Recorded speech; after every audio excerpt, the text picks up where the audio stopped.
Selamat pagi Pak, terima kasih sudah bersedia diwawancarai. Boleh perkenalkan nama, usia, tempat tinggal, pekerjaan? Selamat pagi, nama saya Bapak Maulan, umur 52 tahun, bertempat tinggal di Desa Sambiran Balor, Kecamatan Kuntanya, Probolinggo, dan pekerjaan saya dalam bidang swasta. Di sini saya akan izin merekam untuk tugas kuliah.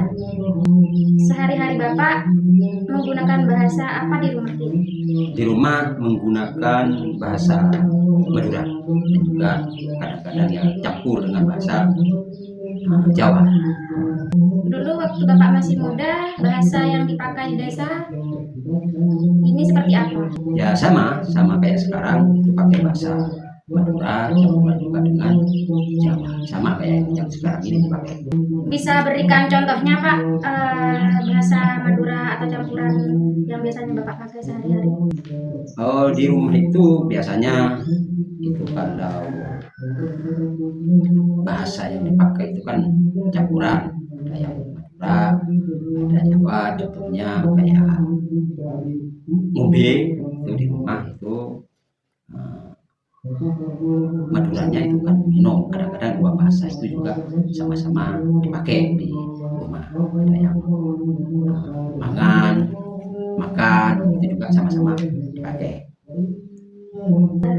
Menurut Bapak, apa yang menyebabkan bahasa campuran itu terjadi? Yang paling banyak itu faktor pernikahan. Ada Madura nikah dengan orang Jawa sehingga mengibatkan ada percampuran dua bahasa itu. Berarti termasuk Bapak sendiri? Termasuk saya sendiri, campuran Madura dan Jawa sehingga yang dipakai itu setiap harinya yang dua bahasa itu. Apakah Bapak pernah mendengar istilah Pandalungan? Menurut Bapak itu seperti apa? Pandalungan itu kalau menurut saya itu kayaknya perpaduan antara dua suku, antara suku A dan suku B, sehingga melahirkan Pandalungan. Itu menurut saya seperti itu. Pandalungan itu kayak sekarang aja Jawa nikah dengan orang Jawa, nikah dengan orang Madura, sehingga melahirkan anak itu Pandalungan. Ya. Menurut Bapak, apa ciri khas masyarakat desa Pandalungan? Pandalungan itu lebih terbuka, lebih fleksibel menerima menerima budaya, dan juga terbuka, fleksibel. Apakah ada perubahan sikap atau kebiasaan masyarakat seiring dengan campuran budaya Jawa dan Madura? Tidak ada, saya kira tidak ada seperti itu, karena memang di daerah itu, khususnya di daerah Sambiran Balor, memang sudah ada budaya tersendiri. Jadi meskipun ada campuran antara Jawa dan Madura, tetap itu budaya-budaya lama yang dipakai yang sebelum itu seperti itu kalau di Sambiran Balor. Seberapa penting menurut Bapak cerita atau cerita ini didokumentasikan agar tidak hilang? Penting Pak, karena setidaknya anak cucu itu masih tahu tentang silsilah mereka, dari mana mereka, bapaknya seperti apa, orang mana, ibunya orang mana, dan juga ada budaya ini dan yang lain sebagainya. Saya kira mendokumentasikan ini itu masih penting itu agar hal-hal seperti ini tidak hilang dan tetap diketahui oleh anak cucu kita. Pertanyaan terakhir Pak, apa harapan Bapak untuk generasi muda terkait identitas Pandalungan di desa ini? Harapan saya sih mereka tetap melestarikan selama budaya itu masih dianggap baik. Nah, kalau itu tidak dilestarikan itu akan hilang. Memang karena kita sudah punya budaya baik di sini dan itu tidak dilestarikan oleh generasi muda kita nanti. Terima kasih Pak, cukup ini pertanyaan dari saya. Semoga bisa bermanfaat. Amin, amin, amin. Ya, amin. Selamat sore Dek. Iya, selamat sore. Sebelumnya perkenalan dulu, nama saya Putri Nurmawiro. Di sini saya mewawancara terkait tentang Pandalungan. Di sini saya izin untuk merekam ya. soalnya buat dokumentasi tugas kuliah, mata kuliah arsip sejarah lisan. Sebelumnya boleh perkenalan diri dulu, nama, usia, aktivitas sehari-hari. Nama saya Feratuna Sula, dipanggil Ula. Usia saya sekarang yaitu adalah 26 tahun. Terus aktivitas sehari-hari saya itu mengajar. Mengajar di Instansi Taman Kanak-kanak. Teman-teman. Untuk sehari-harinya biasanya kalau ngobrol itu pakai bahasa apa? Kalau lebih banyak sih pakai bahasa Indo sih. Kayaknya kalau bahasa Indonesia sekitar 70%. Kalau bahasa Indonesia. Biasanya ada campurannya.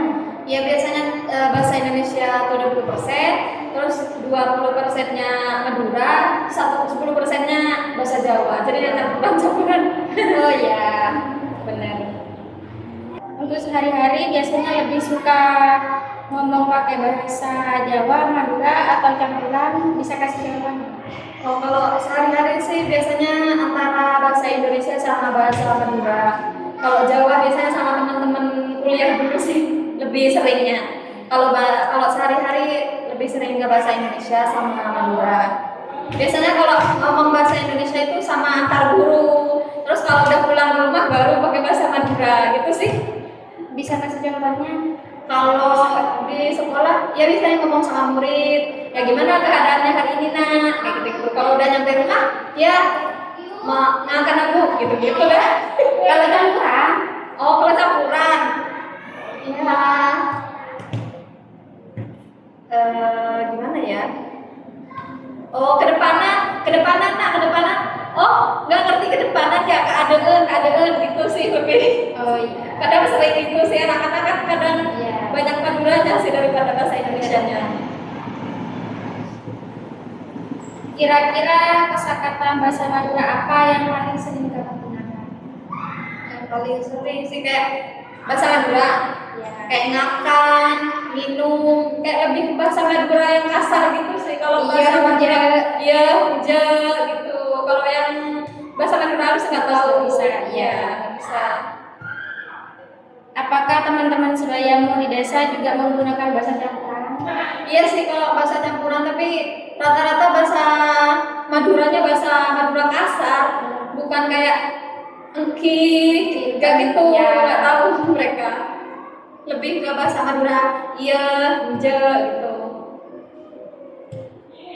Kamu tahu nggak kalau di desa sini itu termasuk wilayah Pandaringan?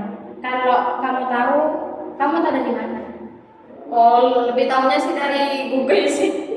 Soalnya kan kayak Tapal Kuda kan, kayak Bondowoso, Probolinggo, Ya. Situbondo, ya. Kalau Banyuwangi sih lebih ke Jawa sih daripada Madura. Jadi tahunya ke di sosial media. Ya, anak muda ya. Iya. Lagi transformasinya sudah ada apa bukan orang Iya. lagi. Menurutmu itu apa yang membuat masyarakat desa Sambiran Pak Nur itu berbeda dengan desa Jawa lainnya? Kalau biasanya daerah Jawa itu kan lebih ke ini promo inggil gitu-gitu kan, terus inggah inggil. Kalau di Sampiran Paklor di desa Jawa ada Pandalungan ini ya ceplas-ceplos Madura biasanya. Kayak gitu sih. Sebagai anak muda, apakah kamu merasa bangga dengan identitas Pandaringan? Ya sebenarnya sih saya kan memang dulu sebelum ngajar memang kuliah di Jakarta, terus kayak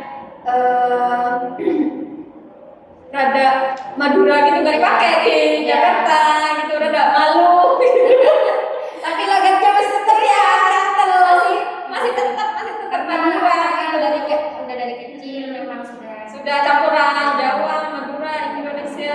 jadi gak bisa itu. menghilangkan logat. Kan tapi kalau ketemu sama orang Pandalungan, orang Probolinggo, Situbondo, pakai Madura kok.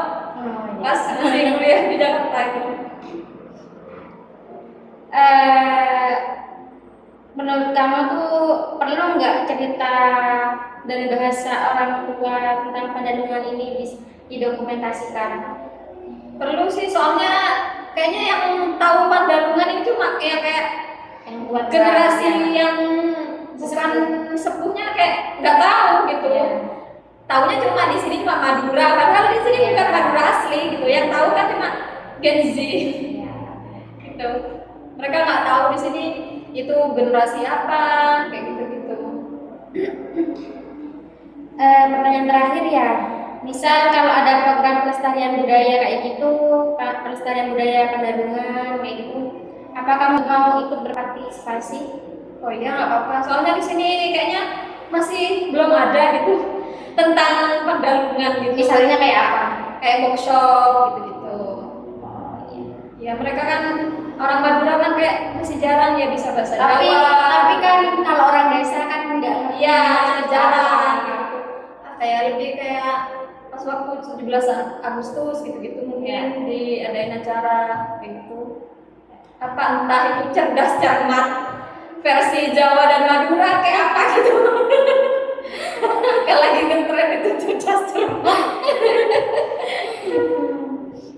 Terima kasih atas waktunya. Semoga ilmu ini bisa bermanfaat untuk semua orang. Terima kasih. Saya izin pamit ya. Ya, terima kasih.